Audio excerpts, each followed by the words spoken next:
মুখ্যমন্ত্রী মমতা বন্দ্যোপাধ্যায় দীঘা সফরের আজ দ্বিতীয় দিন। গতকালই দীঘাতে জনসংযোগ সারেন মুখ্যমন্ত্রী মমতা বন্দ্যোপাধ্যায়। আর গতকালই দীঘায় পৌঁছে মমতা বন্দ্যোপাধ্যায় জনসংযোগ সারেন। জগন্নাথ মন্দিরের কাজও খতিয়ে দেখবেন তিনি।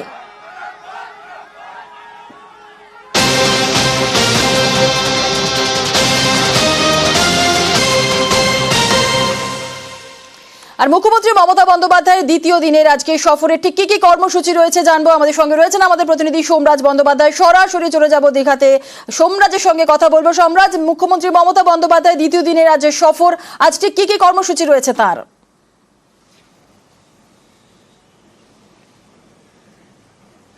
দেখো, আমি রয়েছি জগন্নাথ মন্দিরের যে ক্যাম্পাস, সেই ক্যাম্পাসে রয়েছি এবং মুখ্যমন্ত্রী মমতা বন্দ্যোপাধ্যায় আজকে আসবেন দুপুর 1:30 নাগাদ।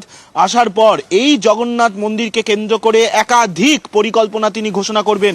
আমার চিত্র সাংবাদিক খোকন সেই ছবি দেখাচ্ছে, তুমি দেখতে পাচ্ছ সরাসরি নিউজ 18 বাংলার মাধ্যমে। আমরা রয়েছি জগন্নাথ মন্দিরের ক্যাম্পাসের ভেতরে। দীঘার জগন্নাথ মন্দির যে কাজ শুরু হয়েছিল, 25 একর জমির ওপর এই জগন্নাথ মন্দির গড়ে তোলা হচ্ছে, সেই কাজ প্রায় শেষের দিকে। ইঞ্জিনিয়াররা যেটা জানাচ্ছিলেন, প্রায় 90% কাজ শেষের দিকে। তুমি যে দেখতে পাচ্ছ মূল যে মন্দির, সেই মূল মন্দিরের যে নকশার কাজ, সেই কাজ চলছে। বিশেষজ্ঞরা বলছেন যে 2 থেকে 2.5 মাসের মধ্যে এই যে নকশার কাজ, সেই নকশার কাজ শেষ হয়ে যাবে। মুখ্যমন্ত্রী মমতা বন্দ্যোপাধ্যায় আজকে আসবেন এখানে, এসে মুখ্য সচিব সহ হিডকোর আধিকারিক সহ বেশ কয়েকজন আধিকারিক থাকবেন, ইঞ্জিনিয়াররা থাকবেন, তাদের সঙ্গে আলোচনা করবেন। করে দীঘার জগন্নাথ মন্দিরের উদ্বোধন কবে হবে সেই সম্পর্কে জানাবেন। পাশাপাশি এই জগন্নাথ মন্দিরের জন্য রাজ্য সরকারের তরফে একটি ট্রাস্ট গঠন করে দেওয়া হবে। সেই ট্রাস্টের কারা কারা থাকবেন, সেই ট্রাস্ট কিভাবে মন্দিরকে পরিচালনা করবেন, গোটা বিষয়টি মুখ্যমন্ত্রী মমতা বন্দ্যোপাধ্যায় আজকে জানিয়ে দেবেন। এবং পুরীর যে জগন্নাথ মন্দির, যে জগন্নাথ মন্দিরের মূল মন্দিরে প্রবেশ করার জন্য 4টি প্রবেশদ্বার থাকে, দীঘার জগন্নাথ মন্দিরেও 4টি প্রবেশদ্বার রয়েছে এবং তার সঙ্গে 3টি রথও রাখা হয়েছে, যেগুলি স্থায়ীভাবে থাকবে এই জগন্নাথ মন্দিরের ক্যাম্পাসের মধ্যেই। ফলত সব মিলিয়ে ইঞ্জিনিয়াররা বলছিলেন 2 থেকে 2.5 মাসের মধ্যে গোটা কাজ শেষ হয়ে যাবে। এবং আমি আমার চিত্র সাংবাদিক খোকনকে বলবো আবার ছবিটা দেখাতে। তুমি যে দেখতে পাচ্ছ মূল মন্দিরের যে চূড়া তুমি দেখতে পাচ্ছ, এই মূল মন্দিরকে কেন্দ্র করে আরো 3টি মন্দির রাখা হয়েছে। অর্থাৎ যারা আগামী দিনে দর্শনার্থীরা আসবেন, তারা কিন্তু মূল মন্দিরের আগে 3টি মন্দিরের মধ্য দিয়ে যাবে। এবং এই যে গোটা পরিকল্পনা, অর্থাৎ যারা দর্শনার্থী আসবেন, কারণ প্রশাসন মনে করছে এই জগন্নাথ মন্দির যখন সাধারণের জন্য খুলে দেওয়া হবে, তখন কিন্তু প্রচুর ভিড় হবে, প্রচুর দর্শনার্থীদের সমাগম হবে এই জগন্নাথ মন্দিরকে দেখার জন্য। এবং জগন্নাথ মন্দিরে যাওয়ার জন্য সাধারণ মানুষের যাতে কোনো অসুবিধা না হয়, সেই সংক্রান্ত রূপরেখাও আজ মুখ্যমন্ত্রী মমতা বন্দ্যোপাধ্যায় তৈরি করে দেবেন। ফলত সব মিলিয়ে আজকের মুখ্যমন্ত্রী মমতা বন্দ্যোপাধ্যায়ের জগন্নাথ মন্দিরে ক্যাম্পাসে এসে বৈঠক এবং তারপরে জগন্নাথ মন্দিরকে কেন্দ্র করে বেশ কিছু ঘোষণা, যা নিঃসন্দেহে গুরুত্বপূর্ণ হতে চলেছে। এবং আজকেই মনে করা হচ্ছে দীঘার জগন্নাথ মন্দিরের কবে উদ্বোধন হতে পারে, সেই সংক্রান্ত ঘোষণাও মুখ্যমন্ত্রী করে দিতে পারেন। এবং তার সঙ্গে ট্রাস্টে কারা থাকবেন এবং এই যে মন্দিরের যে মূল মন্দিরের কাজ চলছে, তুমি দেখতেই পাচ্ছ এখনো পর্যন্ত ইঞ্জিনিয়াররা কাজ চালিয়েছেন। মূলত চূড়ার যে কাজ, সেই কাজ চলছে এবং ইঞ্জিনিয়াররা জানাচ্ছিলেন অবশ্যই সেদিকে অবশ্যই আমাদের নজর থাকবে। সোমরাজ, কথা বলছিলেন আমাদের প্রতিনিধি সোমরাজ বন্দ্যোপাধ্যায়ের সঙ্গে।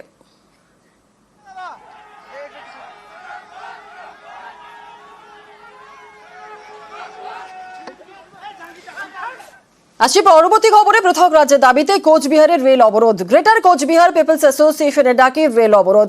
গতকাল রাত থেকেই এই রেল অবরোধের জন্য যে সমস্ত অ্যাসোসিয়েশনের কর্মীরা সদস্যরা যারা রয়েছেন, তারা গতকাল রাত থেকেই জড়ো হয়।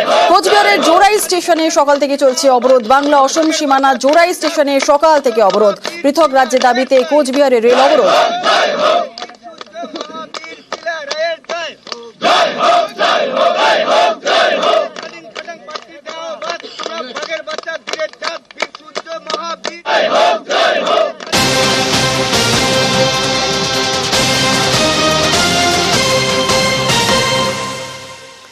আর এই কোচবিহারের রেল অবরোধ, গ্রেটার কোচবিহার পিপলস অ্যাসোসিয়েশনের ডাকে সকাল থেকে চলছে রেল অবরোধ। যাত্রী হয়রানি তো চূড়ান্তই হবে, ঠিক জানবো। আমাদের সঙ্গে রয়েছেন আমাদের প্রতিনিধি গ্রাউন্ড জিরো থেকে শুভঙ্কর। সরাসরি চলে যাব শুভঙ্করের কাছে। শুভঙ্কর, এইভাবে যে রেল অবরোধ হচ্ছে, সকাল থেকে রেল অবরোধ কর্মসূচি পালন করা হচ্ছে এবং তো যারা অবরোধ করছেন তারা বলছেন যে তাদের দাবি পূরণ না হলে অনির্দিষ্টকালের জন্য এই অবরোধ তারা চালাবেন। যাত্রী হয়রানি তো চূড়ান্ত, যাত্রীরা কি বলছেন, কথা বলা কি সম্ভব তাদের সঙ্গে?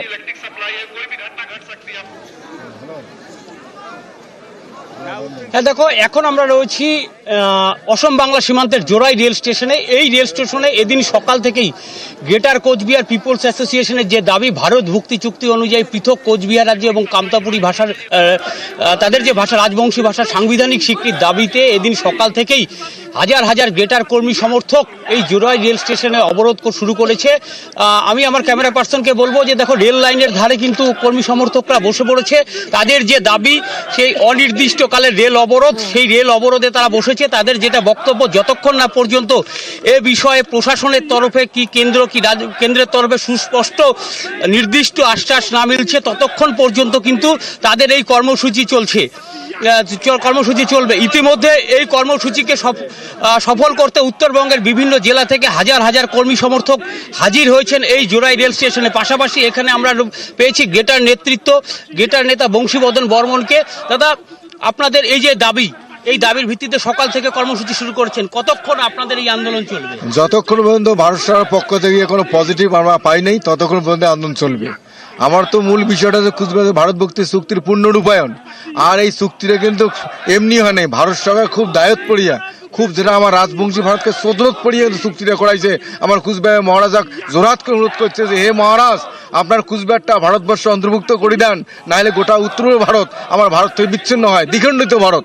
সেদিন কিন্তু ঠেলাত পড়িয়ে অনুরোধ করছে। সেই অনুরোধ সম্মান দিয়া আমার কুচবিহারের মহারাজ বিশেষ চুক্তির মধ্য দিয়া কুচবিহারটা একটা গ শ্রেণীর মর্যাদা মানিয়ে নিছে ইন্ডিয়া গভর্নমেন্ট। তার পরিপ্রেক্ষিতে কিন্তু কুচবিহার রাজ্য অন্তর্ভুক্ত হয় 1949 সালের 12 সেপ্টেম্বর। কিন্তু তার পরবর্তীকালে বোঝাই যাচ্ছে, আবারও পরবর্তীকালে তোমার থেকে আপডেট নেবো। আপাতত ধন্যবাদ। আর এই রেল অবরোধে জেরে ব্যাহত হয়েছে ট্রেন চলাচল। অবরোধে বাতিল হয়েছে একাধিক দূরপাল্লার ট্রেন। বাংলা অসম রুটে বাতিল হয়েছে 4টি এক্সপ্রেস। বাতিল up down NJP Guwahati Vande Bharat. বাতিল হয়েছে আপ ডাউন এনজেপি বঙ্গাইগাঁও এক্সপ্রেসও।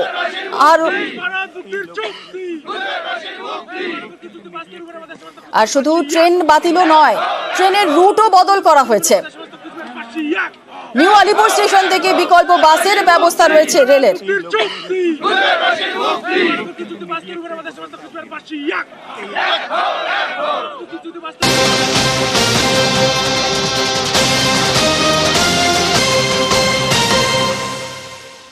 আর নিউ আলিপুর স্টেশন থেকে বিকল্প বাসের ব্যবস্থা করা হয়েছে রেলের তরফ থেকে। কি কি ব্যবস্থা করা হয়েছে আপডেট নেব। রাজকুমার আমাদের সঙ্গে রয়েছে। রাজকুমার, নিউ আলিপুর দুয়ার স্টেশন থেকে বিকল্প বাসের ব্যবস্থা করা হয়েছে যাত্রীদের জন্য।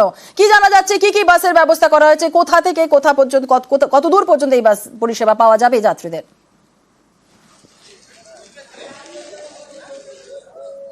দেখো জুনেলা, নিউ আলিপুরদুয়ার থেকে কিন্তু নিউ কোচবিহার পর্যন্ত বাসের ব্যবস্থা করেছে রেল কর্তৃপক্ষ। রেলের খরচেই কিন্তু যাত্রীদের জন্য এই বাসের ব্যবস্থা করা হয়েছে। পাল্টা নিউ কোচবিহার থেকে দুটো বাস কিন্তু নিউ আলিপুরদুয়ার পর্যন্ত পরিষেবা দিচ্ছে। অর্থাৎ যে সমস্ত ট্রেনের যাত্রীদের নিউ আলিপুরদুয়ার স্টেশন থেকে ট্রেন ধরার কথা ছিল, সেই জন্য সেই ট্রেনগুলো, যেমন রাজধানী এক্সপ্রেস এবং কামরূপ এক্সপ্রেস, এই দুটো ট্রেনকে যেহেতু রেল ঘুরপথে চালাচ্ছে, সেই জন্য সেই ট্রেন কিন্তু নিউ আলিপুরদুয়ারে আসছে না। যাত্রীদেরকে এখান থেকে বাসে করে নিয়ে গিয়ে নিউ কোচবিহার স্টেশনে নিয়ে যাওয়া হচ্ছে এবং সেখান থেকে তাদের সেই দুটি ট্রেনকে ঘুরিয়ে দেওয়া হচ্ছে। আবার যে সমস্ত ট্রেনের যাত্রীদের নিউ আলিপুরদুয়ার স্টেশনে নামার কথা ছিল কিন্তু ঘুরপথে চলার জন্য সেই ট্রেন নিউ আলিপুরদুয়ার পর্যন্ত আসছে না, সেগুলোকে নিউ কোচবিহার পর্যন্ত ট্রেনগুলোকে নেকে সেখানে যাত্রীদের নামিয়ে বাসে করে তাদের নিউ আলিপুরদুয়ার স্টেশন পর্যন্ত পৌঁছে দেওয়া হচ্ছে। এই ব্যবস্থা করলেও জুনেলা, যাত্রীরা কিন্তু ব্যাপক ভোগান্তিতে পড়েছে। তার কারণ হচ্ছে অনলাইনে অনেক যাত্রী, সাধারণ যাত্রীরা যারা সাধারণ টিকিট কেটে যাবেন, তারা দেখেছেন যে ট্রেন তাদের নির্দিষ্ট সময়সীমার মধ্যে নিউ আলিপুরদুয়ার স্টেশনে আসছেন, কিন্তু তারা স্টেশনে এসে দেখে ট্রেন নেই, ফলে তারা ব্যাপক হয়রানির শিকার হয়েছে। যাত্রীদের হয়রানি চূড়ান্ত। বেশ, একেবারে ধন্যবাদ রাজকুমার। এখানে জোড়াইতে রেল রোকোর একটা প্রোগ্রাম চলছে, যার জন্য প্যাসেঞ্জারের যদি কোনো প্রবলেম না হয়, এরা সুষ্ঠুভাবে জানি নিজের গন্তব্যস্থলে পৌঁছাইতে পারে, তার জন্য রেল একটা সুবন্দোবস্ত করছে। এখান থেকে নিউ কুচবিহার নিয়ে যাবে, নিউ কুচবিহার থেকে উনিদিকে সাবস্টিটিউট ট্রেন দিয়ে গন্তব্যস্থলে পৌঁছানোর জন্য 15959 আপ কামরূপ এক্সপ্রেস আর 20503 রাজধানী এক্সপ্রেস এখান থেকে ধরার কথা ছিল, ডাইভার্ট হয়ে গেছে, ডাইভার্ট করে আপনারা পাঠানো হবে।